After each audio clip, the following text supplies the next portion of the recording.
It seems that we're about at the time of the year when the garden starts to explode. And it feels like a race to keep up with harvesting everything when it needs to be harvested, curing everything that needs to be cured, storing everything that needs to be stored, of course finding a place to store it. But in the middle of all this busyness, I truly am thankful for an abundant garden harvest.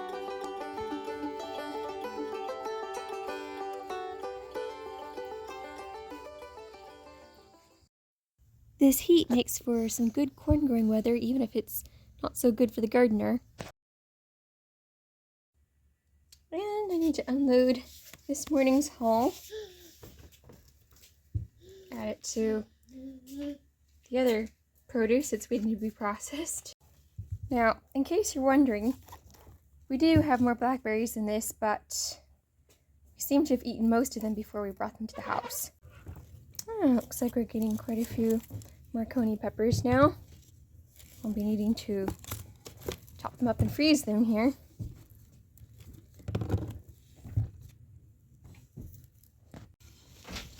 And it really looks like it's time to do a batch of either salsa or tomato sauce, or maybe both. These pineapple tomatoes are probably some of my favorite for fresh eating. So I'm going to go ahead and start cutting up some tomatoes for a batch of tomato sauce. I remember talking to a sweet lady who'd been canning and gardening for years. She was in her mid-80s. She mentioned the long process that it was to make tomato sauce when she was growing up. And then she told me she was using her blender now and how much easier that was. Woo, that's a big cucumber. I think I'll just feed this one to the pigs.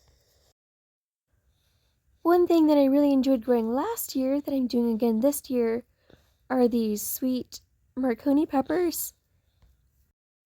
So in addition to having them to eat now, I'm also freezing a bunch for later use. It's one thing that can be hard to keep stocked in the winter months.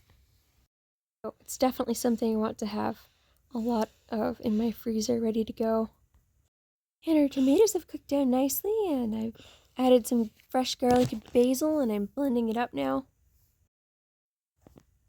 Alright, now to do a batch of dry blanched summer squash and okra. I like to dry blanch my okra because it doesn't produce nearly as much slime as it would if you boiled it to blanch it. Adding lemon juice to tomato sauce to help raise the acidity. It is recommended that you add 2 tablespoons of lemon juice per quart of tomato product.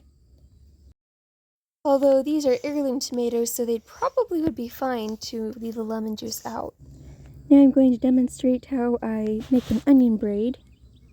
You'll want to start out with 3 pieces of sturdy string. You'll want to select 3 cured onions with the dried greens still attached. Tie 1 string to each onion. Now you want to take each of your 3 segments of string and dried onions and start braiding them together.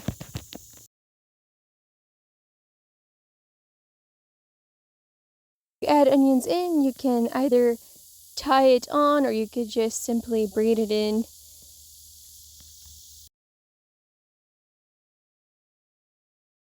Works better, I think, if you have onions of different sizes, if they're not all really large. You have some small and medium ones in there as well. If they're all very large onions, then you may find that your onion braid is super heavy. I think onion braids are so pretty. And I think it's a good way to store them when you don't have a lot of horizontal space.